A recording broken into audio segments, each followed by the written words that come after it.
Bonsoir à toutes et tous, bienvenue sur ce nouveau webcast organisé par la société Adocia pour évoquer l'information communiquée ce matin à propos du programme BC Combo en Chine. Vous avez pu prendre connaissance du disclaimer. Sachez en outre que cette webconférence est enregistrée, qu'elle sera consultable prochainement sur le site d'Adocia et que vous avez la possibilité de poser vos questions dans la fenêtre Dialogue. Je suis en présence d'Olivier Soula, directeur général, et Valérie Danaghézian, directrice financière. Je laisse tout d'abord la parole à Olivier Soula. Bonsoir mesdames, bonsoir messieurs. Je vous remercie d'être présents pour relater cet événement qui est l'arrêt du développement de BC Combo par notre partenaire chinois. Comme l'a dit Bruno, nous avons reçu cette nouvelle lundi matin et nous n'avons pas attendu pour vous la partager. Cette décision a été prise par le conseil d'administration de la société Tonghua Dongbao de façon unilatérale et sur la base de nouveaux éléments qui sont survenus depuis le lancement de notre collaboration maintenant il y a 6 ans. Les éléments sont des éléments essentiellement commerciaux et réglementaires. Il faut savoir que ce produit, BC Combo, qui est une combinaison d'insuline moderne, adressait un marché, le marché des prémix. Mais au fil des années, un nouveau standard of care est apparu en Chine avec Rhysodeg. Rhysodeg est aussi une combinaison moderne d'insuline commercialisée par Novo. Face au succès très fort de Rhysodeg, les autorités réglementaires chinoises ont décidé de prendre cette référence désormais plutôt que les prémix et nous ont demandé de nous comparer à ce nouveau produit plutôt qu'aux prémix auxquels nous nous sommes comparés au préalable dans 3 de nos études de phase 1 qu'on a publiées comme étant positives l'année dernière. Aussi, face à cette demande, nous étions dans l'obligation d'introduire une étude de phase 2 avant le passage en phase 3, qui était le plan initial, de passer directement des phases 1 aux phases 3. Cette introduction de cette étude de phase 2 causait évidemment un surcoût, mais surtout un délai. Et ce délai était problématique dans la mesure où Rhysodeg, ce produit ne sera plus protégé l'année prochaine et 5 biosimilaires devraient apparaître entre 2026 et 2027. Vous l'avez compris, BC Combo devait sortir donc après la commercialisation de ces biosimilaires qui allaient inévitablement mettre une pression sur les prix. Et c'est bien ça qui a soulevé un concern auprès des directeurs du conseil d'administration de Tonghua Dongbao qui ont décidé d'arrêter ce programme parce que l'opportunité commerciale n'était pas suffisamment intéressante comparativement au reste de leur portefeuille. Bien sûr, c'est pour nous une déception, une mauvaise nouvelle. Le produit et sa qualité n'est pas à remettre en cause, mais c'est un problème commercial que nous devons absolument reconnaître et nous reconnaissons le rationnel déroulé par notre partenaire. Cette mauvaise nouvelle s'accompagne malgré tout d'une bonne nouvelle puisque cette même revue du portefeuille est passée aussi sur le cas de BC Lispro. Et BC Lispro, notre insuline ultra rapide, est beaucoup plus avancée, comme vous le savez, que BC Combo, puisque vous avez pu le lire dans ce press release, on a fini le recrutement de l'étude principale sur les diabétiques de type 2, donc on est maintenant sûr de terminer cette étude avant la fin de l'année et de sécuriser un peu plus un paiement d'étape aussi de 10 millions de dollars. Donc, la situation elle est totalement différente pour BC Lispro. Pour différentes raisons, on a 2 concurrents là, un produit de Lilly, un produit de Novo, Lyumjev et Fiasp, qui ne sont pas aujourd'hui encore commercialisés en Chine. Donc, on est dans les temps. Mais surtout, ces produits, comme le nôtre, qui est breveté jusqu'en 2033, sont tous brevetés au-delà des années 2030, jusqu'aux années 2030, je veux dire. Donc, pas de risque d'ici là de voir apparaître des biosimilaires. Et c'est ça l'élément essentiel, Et c'est ça qui permettra de préserver un prix, une rentabilité sur BC-Lispro. Donc aujourd'hui, les principaux investissements en fait aussi de Tonroi-Dombasle ont été réalisés, puisqu'on parle d'une fin d'études de phase 3. Et donc, on est tout à fait confiant aujourd'hui. Et d'ailleurs, les mots du chairman de Tonroi-Dombasle, Mr. Lee, sont très clairs à ce sujet. J'en profite d'ailleurs pour dire que la relation entre nos sociétés n'a pas du tout été entachée par cette décision. Il est clair aux yeux de Tonroi-Dombasle que Adocia n'a jamais failli. Les équipes ont délivré ce qu'elles ont promis, le produit aussi. Et c'est une décision qui vient d'eux, qui sont évidemment souverains dans cette affaire et qui sont aussi les mieux pour apprécier le contexte local, le contexte chinois. Alors, évidemment, on perd l'opportunité de recevoir 10 millions de dollars de BC Combo. Mais la bonne nouvelle, c'est que nous n'avions pas intégré ce paiement d'étape pour nos calculs d'horizon de trésorerie. Donc, il n'y a pas d'impact aujourd'hui financier de cette décision. Je dois dire aussi qu'il n'y a pas d'impact sur les équipes. On est arrivé à un niveau de développement où l'essentiel du travail était fait par Tonroi-Dombasle. Et puis, il n'y a pas d'impact non plus sur les autres projets, puisque c'est un projet totalement isolé des autres. Aucun de nos projets dépend des avancées ou du travail qui aurait pu être fait sur BC Combo.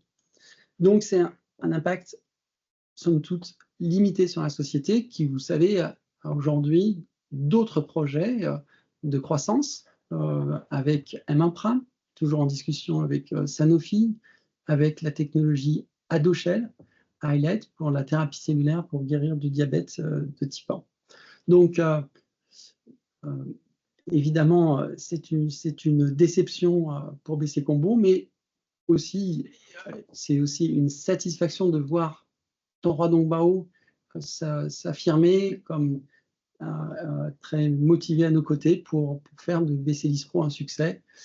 Et voilà, la situation, on peut dire, est mitigée, mais et c'est important pour nous de vous le partager, de vous partager notre compréhension, nos sentiments, et bien sûr d'essayer de répondre à vos questions si je vous point que vous en ayez. Merci Olivier. Nous avons une première question sur BC Combo justement. L'arrêt de son développement en Chine a-t-il un impact sur votre recherche de partenaires sur d'autres territoires, encore une fois, pour ce programme? Oui, alors, pour ce programme, nous n'avons jamais revendiqué, cherché un partenaire pour les territoires hors de Chine. Et il suffit d'observer la stratégie de notre seul compétiteur dans cette classe de combinaison d'insuline moderne, lente et rapide. Je l'ai mentionné déjà, le produit s'appelle Rhysodeg et il est commercialisé par Novo. Et il se trouve que Novo a focalisé son développement commercial sur la Chine, les territoires asiatiques et les territoires d'Amérique du Sud. Il n'a jamais mis sur le marché, il ne mettra pas sur le marché très probablement Rhysodeg en Europe et aux US. Donc nous n'avons pas l'illusion de pouvoir trouver un partenaire pour BC Combo pour ces territoires. Maintenant, pour revenir au territoire qui était licencié à Tonroi-Dombasle, comme je l'ai dit, l'analyse de Tonroi-Dombasle est rationnelle. Il faut entendre leurs arguments. Et du coup, bien sûr, on va faire l'effort de solliciter des partenaires potentiels. Et bien sûr, on peut malgré tout avoir une vision un peu plus positive que celle à laquelle est arrivé Tonroi-Dombasle. Donc, on va promouvoir le produit, mais je ne veux pas non plus développer trop d'espoir sur cette opération. Voilà. Une question peut-être un peu plus financière, mais toujours relative à l'arrêt de ce programme avec Dongbao sur l'horizon de trésorerie qui reste inchangé. Est-ce que ça veut dire que vous prenez aussi en compte des changements dans l'exercice du PACEO? Est-ce qu'il y a un glissement sur ce volet? Donc, effectivement, un horizon de trésorerie qui reste inchangé avec une date qui est le 3e trimestre 2025. Je rappelle juste que quand on calcule cet horizon de trésorerie, on ne prend pas en compte les potentiels milestone payments de partenariats existants ou de partenariats à venir. Donc, effectivement, c'est pour ça que la termination de BC Combo n'impacte pas cet horizon de trésorerie. Concernant le PACEO, et comme on l'avait précisé, on prend en compte l'utilisation du PACEO et vous suivez, on fait des déclarations mensuelles sur l'émission d'actions suite à l'exercice des BSA de ce PACEO. On a aujourd'hui utilisé 745 000 actions, ce qui correspond à 43% du PACEO. Donc, on va continuer. On l'avait mis en place parce qu'on voulait une source de financement flexible à notre main dans l'attente de revenus. Donc, on continue sur la même stratégie financière qui est d'utiliser le PACEO si besoin. Olivier, Valérie, comme vous en doutez, nous avons plusieurs questions sur MAPRAM qui sont souvent redondantes, mais plusieurs actionnaires se posent la question de comment se fait-il que les négociations avec Sanofi prennent autant de temps? Et une autre question qui est peut-être liée, c'est nous sommes déjà au T3 2024. Quelle est la date de lancement officiel des essais de phase 2B de MAPRAM? Je vais essayer de répondre à votre question, sachant que malheureusement, je ne peux pas partager l'avancée de nos discussions avec Sanofi, qui sont toujours en cours. Je peux mieux répondre à ce qui est en nos mains, et ce que nous avons fait depuis la signature de cette option avec Sanofi, qui est d'avancer le programme pour lancer cette étude de phase 2B aux États-Unis, comme on l'a dit, en Q3 2024. Donc, nous y sommes.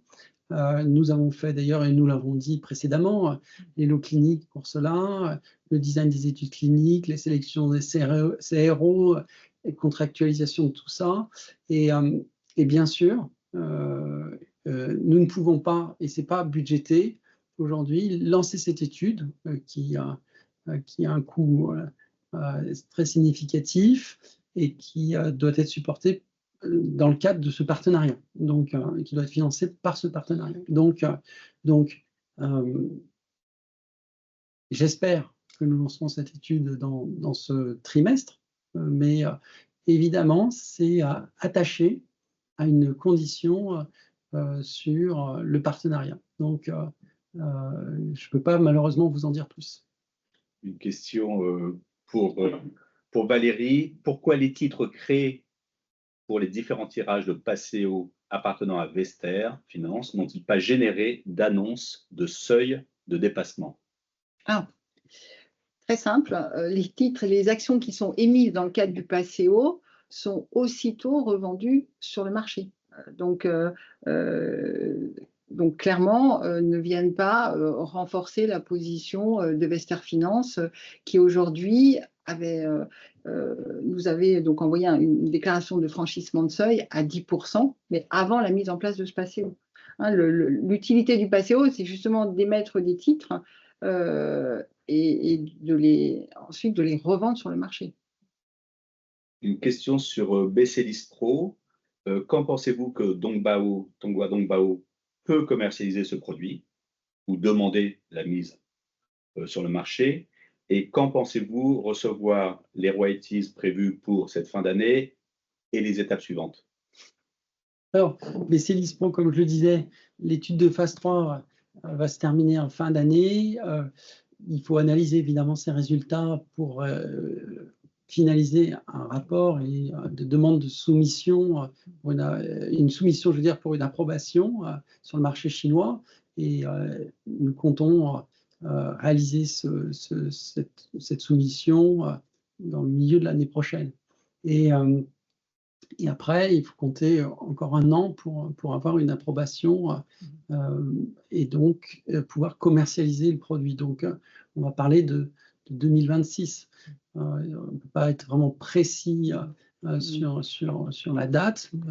Il y a toujours quelques aléas sur l'exécution de ces autorisations. Donc, mais l'objectif, et de ce point de vue-là, Tonghua Dongbao s'engage et aujourd'hui déjà s'organise pour raccourcir ces délais, pour analyser au plus vite les résultats dès qu'ils seront obtenus. Et j'espère que le fait d'être porté par une société chinoise qui a inventé l'insuline humaine en Chine, donc qui a une forte réputation, notamment auprès des autorités réglementaires, nous aidera à passer ces process rapidement.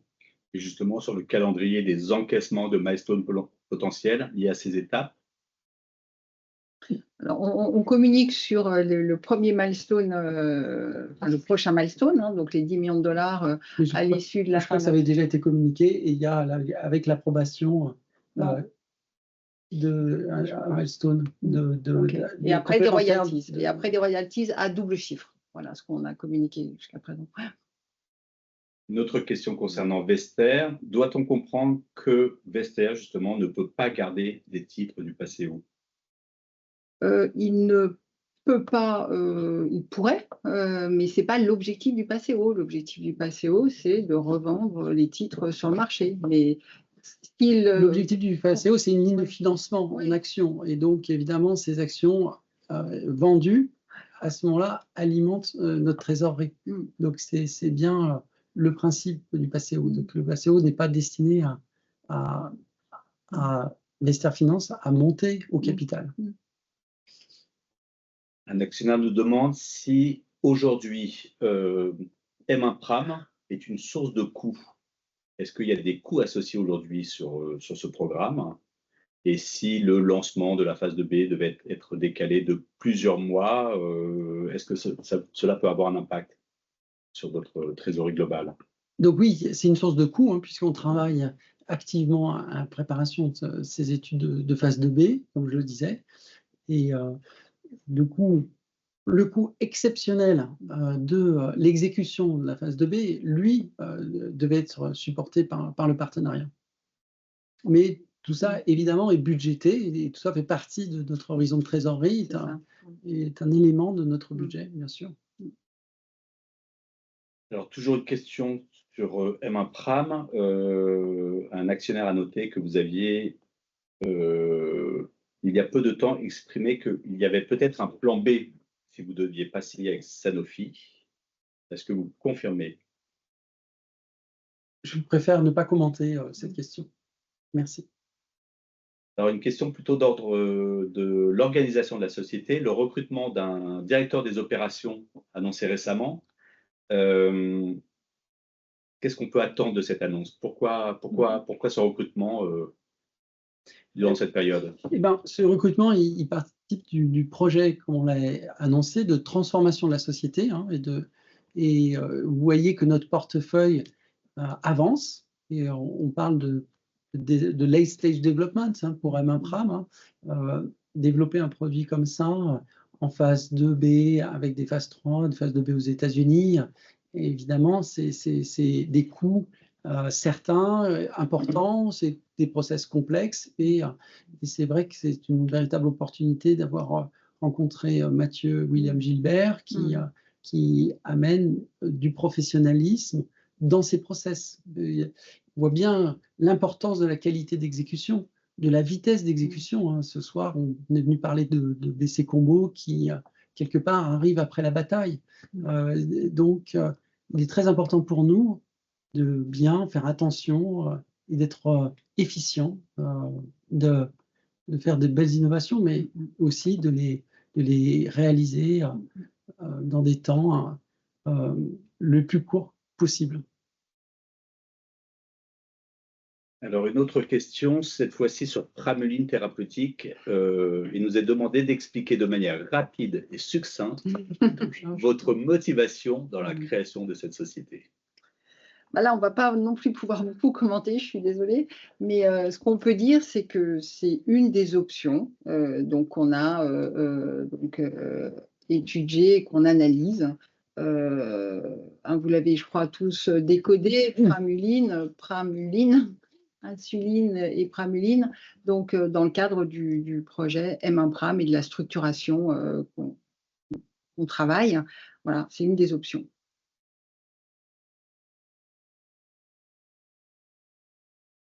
Alors, une question sur le marché chinois. Quel est le potentiel du marché de l'insuline en Chine pour votre produit donc en phase 3, oui. BC-Lispro? Est-ce que vous avez des estimations? Alors, il y a une réalité aujourd'hui du marché des insulines rapides, qui est la classe qu'adressent les insulines ultra rapides, c'est-à-dire les insulines du repas, comment contrôler la glycémie de son repas. Ce marché, il est estimé à déjà plus d'1 milliard de dollars et évidemment, il est en croissance. Donc, c'est un marché très significatif dans lequel on trouve évidemment toujours les mêmes concurrents que sont Lilly, Novo, Sanofi et Tonghua Dongbao. Comme je le disais, BC-Lispro, ça sera une des 3 insulines ultra rapides de cette nouvelle classe en Chine. Et pour l'instant, aujourd'hui, aucun de ces produits n'est sorti. Donc aujourd'hui, on peut dire que pour ce qui est de BC-Lispro, on est just on time et avec des produits qui rassureront une protection de la propriété intellectuelle au-delà de 2030. On a beaucoup de commentaires sur le Passéo. Plusieurs commentaires, je vous les livre. Ce Passéo est une catastrophe. Pourquoi, à l'époque, ne pas avoir sollicité le marché directement? Parce que je pense qu'en mars, quand on a mis en place le Passéo, on voulait disposer d'un outil souple et flexible.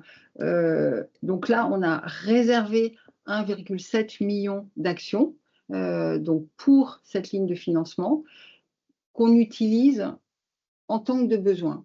Et c'était ça, en fait, le point majeur qui nous a fait basculer sur cette ligne de financement plutôt que de faire une levée de fonds figée à un moment donné sur un montant d'1,7 million directement.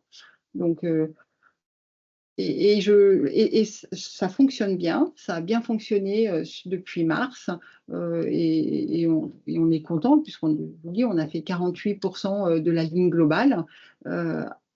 Et donc, on s'attend sur le reste de l'année à poursuivre, toujours selon la même stratégie financière. Alors, pouvez-vous nous dire, donc ça s'adresse à Olivier, pouvez-vous nous donner quelques mots sur les programmes Adoshel, Adoral? Vous pouvez dire de nouveau pour ce programme. On revient de l'ADA. Et à l'ADA, on avait 3 posters. Un poster sur Adoshel, et qui a eu aussi suscité beaucoup d'intérêt. Un poster sur Adoral, justement, et un poster sur Adogel. Et Adogel, SEMA, c'est une libération prolongée sur 1 mois de sémaglutide. Il est clair qu'on a vu pour ces 2 posters, Adoral SEMA et Adogel SEMA, beaucoup d'intérêt. Tout le monde, à travers le monde, constate que sémaglutide est implanté pour longtemps, très longtemps. Et aujourd'hui, vous le savez, les fins de droit pour la Chine de sémaglutide, c'est 2026, et puis 2031 pour Europe et US. Donc, des technologies qui amélioreraient l'administration de sémaglutide, c'est des opportunités pour des sociétés qui voudraient apporter de l'innovation dans ce marché du diabète et de l'obésité. Donc, il y a de l'intérêt pour le principe actif sémaglutide, mais aussi pour la technologie en elle-même, pour qu'elle soit appliquée à d'autres molécules compétitrices et elles émergent de toutes parts. Il y a aujourd'hui à peu près une quarantaine de nouveaux candidats pour ce marché de l'obésité et de coup, oui, on a des discussions sur Adoral et sur Indogel, les deux. D'ailleurs, vous le savez, c'est sur notre site internet, on a une étude de faisabilité en cours sur Adoral. Donc on est actif sur ces sujets et c'est aussi des catalyseurs. Pour l'instant, pas aussi matures que ceux que j'ai mentionnés précédemment, hein, que sont M1pram et Adoshel, mais c'est des projets très prometteurs et qui sont tout à fait dans l'air du temps. Voilà. Encore une question sur le PASEO, à l'adresse de Valérie. Quel est l'usage que vous comptez faire du reste du PASEO? Et aujourd'hui, pouvez-vous nous donner une position de trésorerie précise? Alors, je vais d'abord répondre à la dernière question. Donc, la position de trésorerie, on va la publier dans quelques jours, hein, le 24 juillet. Donc là, vous aurez un état complet des 3 indicateurs financiers qu'on suit habituellement, donc les revenus, l'endettement et bien sûr la position de trésorerie et l'horizon de trésorerie confirmé. Sur le PASEO, je vois qu'il y a effectivement beaucoup de questions, beaucoup d'interrogations. Je souligne simplement que le PASEO, je ne veux pas redire ce que j'ai dit, hein, mais ce que je n'ai pas dit, c'est qu'il était conduit et managé par Vester Finance, qui est actionnaire de la société à plus de 10%. Donc il a sa partie actionnaire à 10% et le PASEO. Le PASEO, vous avez compris, les titres sont revendus sur le marché. Les 10%, il reste 10% actionnaire de la société. Donc, et ça, c'est vraiment important de le comprendre. Pour nous, le PASEO, il fonctionne bien. Il n'est pas catastrophique comme dans la précédente question, parce que Vester Finance est aligné en termes d'intérêt avec la société. Hein, il est actionnaire à 10%, donc c'est son actif et c'est son patrimoine aussi qui gère là. Donc on fera l'utilisation du PASEO en fonction de nos besoins. Et aujourd'hui, on a une position, vous le verrez le 23 juillet, mais on a une position de trésorerie qui nous met dans une situation où on n'est pas dans l'urgence. Donc, par rapport à ça, donc on gère ça en toute sérénité. Oui, je en profite là, puisque apparemment le sujet est revenu plusieurs fois. Ouais. Et puis, je voudrais en profiter pour remercier Thierry Dubois-Leveau de Vester Finance pour avoir offert à la société des conditions très favorables dans plusieurs opérations qu'il a menées dans le cadre du PASEO, et ça de façon spontanée. Parce qu'évidemment, comme l'a dit Valérie, Thierry Dubois-Leveau se voit comme un partenaire financier d'Adossian. Donc aujourd'hui, on l'a toujours dit, et c'est pour ça qu'on a fait le choix de cette opération, c'est une opération avec une dilution limitée au maximum, de 10 et quelques pourcents. Elle est connue. Elle ne peut pas dépasser ça, et elle peut être moindre. Et donc aujourd'hui, l'opération, comme l'a dit Valérie, était très intéressante pour la société et nous met dans une situation où nous pouvons avancer ces catalyseurs très importants. On l'a dit, hein, ils sont nombreux, ils sont multiples. Ce soir, on est venu vous annoncer l'arrêt du développement de BC Combo, décidé par notre partenaire pour des raisons stratégiques et de stratégie commerciale. Et en même temps, ce même comité a revalorisé BC Lispro et nous dit que BC Lispro se finira cette année et s'organise pour exécuter au plus vite, pour atteindre le marché au plus vite avec BC Lispro qui est dans la course. C'est un produit important. Il n'y a pas beaucoup de sociétés dans le monde, vous le savez, qui ont terminé des études de phase 3 sur une insuline. On est de cela, on est de ce club. C'est aussi pour ça qu'on est crédible avec un produit comme M1pram. On est de ce club. Et c'est pour ça qu'on intéresse Sanofi. Et on va aller plus loin. On va aller plus loin. On voudrait participer à la guérison du diabète, d'où le développement de AdoShell. On ne va pas s'arrêter là, vous l'avez compris, hein, on est très actif, on va dans les congrès et on a d'autres choses à montrer. Et on reviendra vers vous avec d'autres innovations. Mais pour l'instant, et c'est le sens du recrutement pour conclure du CEO, il est important d'exécuter au plus vite. Voilà. Sur ce, je crois que c'est le moment de vous souhaiter une bonne soirée et plus que ça, un bel été. Nous aussi, on va profiter de cet été pour se ressourcer, pour rebondir, pour faire mieux. Et vous voyez, évidemment, ce soir, on est déçus, mais absolument pas découragés. Et on a beaucoup à faire, beaucoup de valeur à venir. Merci. Merci Olivier, merci Valérie, merci à tous pour votre participation.